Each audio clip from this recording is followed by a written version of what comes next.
Hello all, Rick here, with a question. Well, a question and some thoughts. The question is, what does Starfleet need with an Omega weapon? The thoughts are about the Venari Ral. If you just want to skip ahead to the Omega talk, then click to the timestamp I'll put up on the screen now. But spoilers ahead for Star Trek Starfleet Academy Episode 9. Oh, and I guess Voyager too.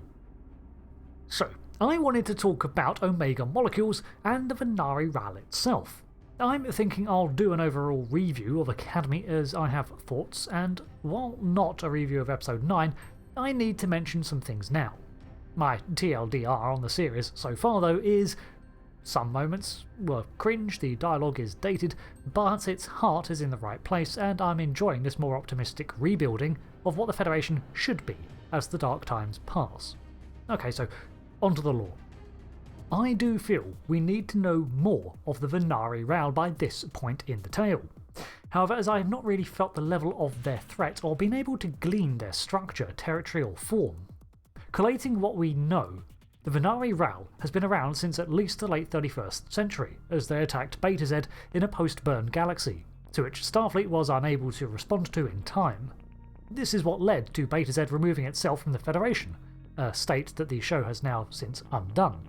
Therefore, the organisation is over 100 years old, and in what I'm going to call the Federation's lull, it rose to power through trading dilithium, annexing worlds, and criminal acts, similar to the Emerald Chain in this regard.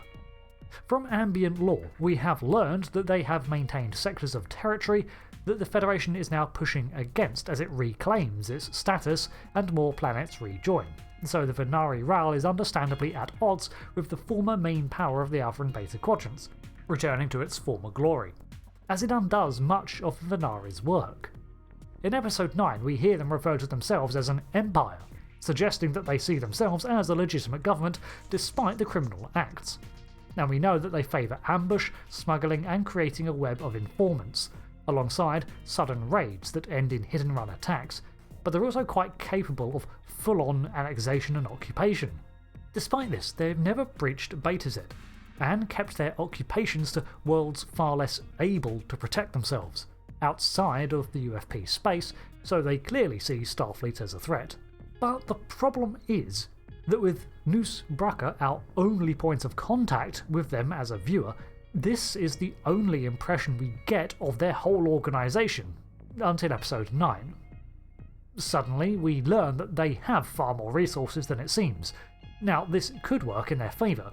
As a threat, after all, Bracca's instability and rambling makes it easy to underestimate him and, by extension, the organisation he represents. But I still feel the level of danger was unearned. But let's get on to that, shall we? The Omega 47. This is the substance stolen from the J-19 Starbase, a classified Federation weapons R&D base. Omega was first brought up in the Omega Directive of Star Trek Voyager, as a molecule that can provide incredible amounts of power and may have been responsible for the Big Bang. The catch with Omega is that it's unstable and detonates, destroying subspace as it does so for light years around. On a side note, its effects are why it would have been a poor choice as a culprit for the burn. The destruction of subspace breaks all faster than light travel and communications for millennia.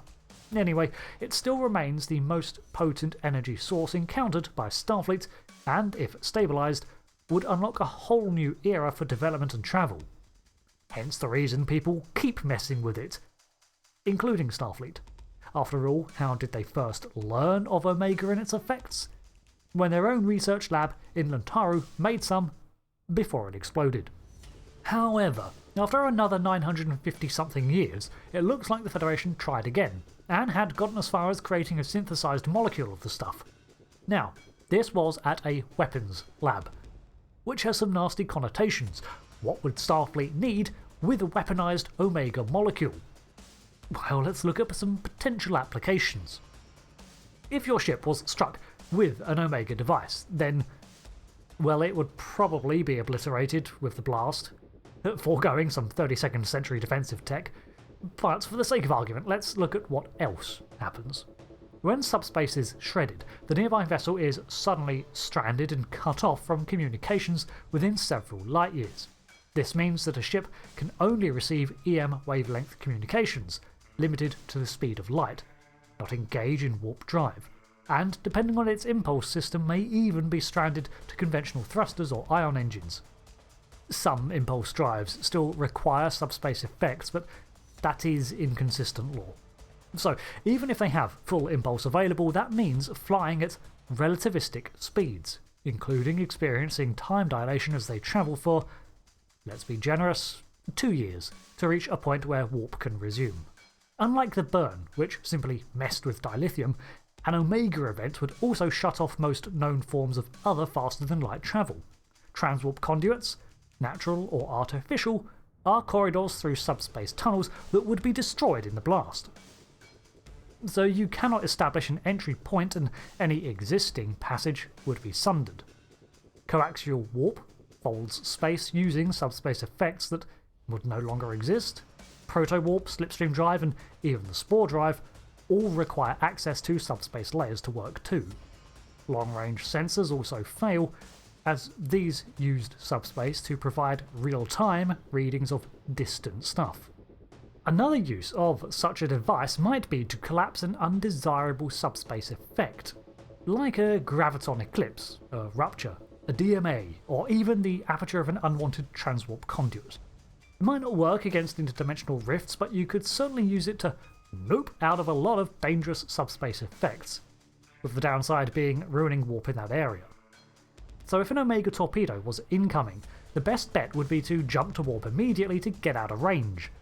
And of course, whoever fired it is also going to have to be light years away or also get caught. So this is where such weapons would need to be stealthy. Alternatively, you could deploy them against targets that would not be able to evade them, like a solar system. Which leads me to what I suspect was the Federation's potential use for them. The UFP is not one to indulge in the complete destruction of a threat. Usually. But, for example, what if they encountered a species like the Husnock again, or the Furies? Some alien threat that was too aggressive to negotiate with and would not be placated by treaty. Rather than engage in a protracted war against them, with an Omega molecule delivery, Starfleet could contain them. Detonating such a device in their space would effectively cripple the threat by building an impassable wall of, well, time. Now, this threat was not destroyed, and there was no massive war with casualties. Just a barrier of isolation that cuts off the threat from the rest of the universe. It's definitely a drastic move, but it is one that prevents bloodshed, and that hostile power is then contained, free to continue their own lives, now incapable of reaching anyone else, at least for a few years.